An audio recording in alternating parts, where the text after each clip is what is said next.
Shopping আসলে এভাবে করা হয় না, গিফটের জন্য কিছু করা হয়, তবে বরাবর আমি চাঁদ রাতে শপিং করতে পছন্দ করি।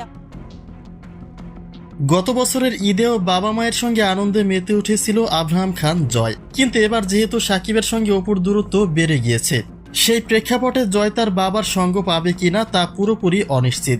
তবে আব্রাহাম খান জয়কে নিয়ে কখন শপিং করবেন অপু বিশ্বাস, সেই প্রসঙ্গে এবার মুখ খুলেছেন অপু নিজেই।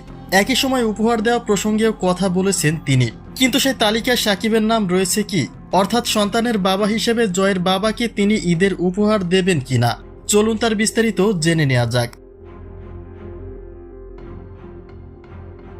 বছর পেরিয়ে আবারও এসে গেছে ধর্মীয় উৎসব ঈদ উল ফিতর, আর সেই প্রসঙ্গে নানান প্রশ্নের সম্মুখীন হন অপু বিশ্বাস।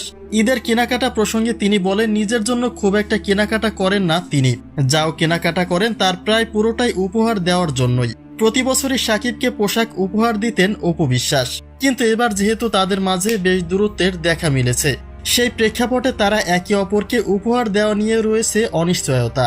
তবে অপু বিশ্বাস এটা নিশ্চিত করেছেন যে চাঁদ রাতে শপিং করার শখ তার, তিনি প্রতিবারই চাঁদ রাতে শপিং করেন। সুতরাং আব্রাহাম খান জয়কে নিয়ে তিনি যে চাঁদ রাতে শপিং মলে উপস্থিত থাকবেন তাতে কোনো সন্দেহ নেই। আমার মনে হয় যে চাঁদ রাতে শপিং না করলে আসলে ঈদের আমেজটা স্টার্ট হয় না, আর বাচ্চাকে নিয়ে আসলে আসা হয় বায়না এবং চাওয়া পাওয়াটা তো গতি অনেকটা বেড়ে গেছে। অপু বিশ্বাস বলেন, জয় যত বড় হচ্ছে তার আবদারের পরিমাণও ততটাই বৃদ্ধি পাচ্ছে। অপু বিশ্বাস সেখানে মুখ ফুটে না বললেও জয়ের সকল আবদারের মাঝে বেশি গুরুত্ব দেওয়া হয় বাবার সঙ্গ পাওয়াকে।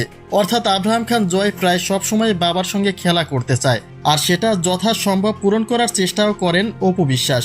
কিন্তু এবারের ঈদে অপু বিশ্বাস তা পূরণ করতে পারবেন কিনা তা নিয়েও দেখা দিয়েছে অনিশ্চয়তা। কেননা সাকিবের দুই সন্তান অবস্থান করছে দুই দেশে, একজনকে সঙ্গ দিলে অপরজন বাবার সঙ্গ পাওয়া থেকে বঞ্চিত হবে। তাহলে সাকিব তার কোন সন্তানকে বেশি গুরুত্ব দেবে, সেটাই এখন দেখার পালা।